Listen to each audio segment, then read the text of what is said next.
உங்களுடைய முதுமை காலத்தில் மாதம் மாதம் 5000 ரூபாய் உங்களுடைய வங்கி கணக்கிலேயே செலுத்தப்படும் ஒரு அரசு திட்டம் உள்ளது. இது என்ன திட்டம், இதில் எப்படி சேரலாம் என்பதை பற்றி பார்க்கலாம். இந்த திட்டத்தின் பெயர் அடல் பென்ஷன் யோஜனா APY திட்டமாகும்.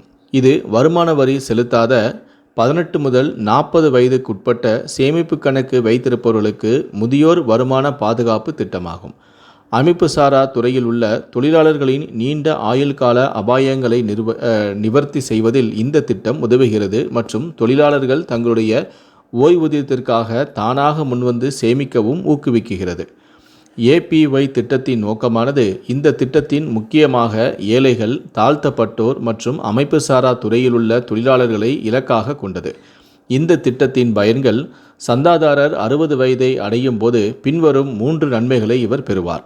நம்பர் 1, உத்தரவாதமான குறைந்தபட்ச ஓய்வூதிய தொகை. அதாவது APYயின் கீழ் ஒவ்வொரு சந்தாதாரரும் உத்தரவாதமாக குறைந்தபட்ச ஓய்வூதியமாக மாதம் 1000 ரூபாய் அல்லது 2000 ரூபாய் அல்லது 3000, 4000 அல்லது 5000 ரூபாய் வரை 60 வயதிற்கு பிறகு உங்களுக்கு இறக்கும் வரை வழங்கப்படும்.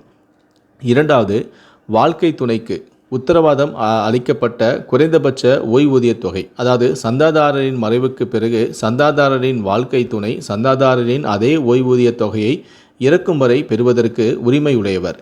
மூன்றாவது, சந்தாதாரரின் நாமினிக்கு ஓய்வூதிய செல்வதையும் திரும்ப பெறுதல். அதாவது சந்தாதாரர் மற்றும் மனைவி இருவரின் மறைவுக்கு பிறகு சந்தாதாரரின் நாமினி சந்தாதாரரின் 60 வயது வரை திரட்டப்பட்ட ஓய்வூதிய செல்வத்தை பெற உரிமையுடையவர்.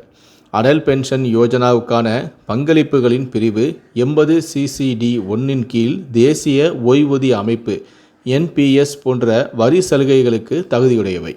முக்கியமான தகவல் என்னவென்றால், 60 ஆண்டுகளுக்கு முன்பு சந்தாதாரர் இறந்தால் சந்தாதாரரின் APY கணக்கில் பங்களிப்பை தொடர சந்தாதாரரின் மனைவிக்கு விருப்பம் இருக்கும் பட்சத்தில் அவர் தொடரலாம்.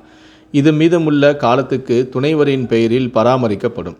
சந்தாதாரர் 60 வயதை எட்டி இருப்பார். சந்தாதாரரின் மனைவி இறக்கும் வரை சந்தாதாரரின் அதே ஓய்வூதிய தொகையை பெற சந்தாதாரரின் மனைவிக்கும் உரிமை உண்டு. இல்லை என்றால் திட்டத்தை நிறுத்திவிட்டு மனைவி திட்டத்தின் பலன்களை பெற தொடங்கலாம்.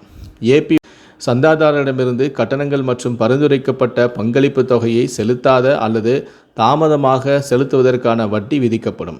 இந்த கட்டணங்கள் மற்றும் அவற்றின் விண்ணப்ப முறை ஆகியவை மத்திய அரசாங்கத்துடன் கலந்தாலோசித்து அவ்வப்போது PFRDAயில் பரிந்துரைக்கப்படும். APY திட்டத்தில் எப்படி புகார்களை வைப்பது என்றால்,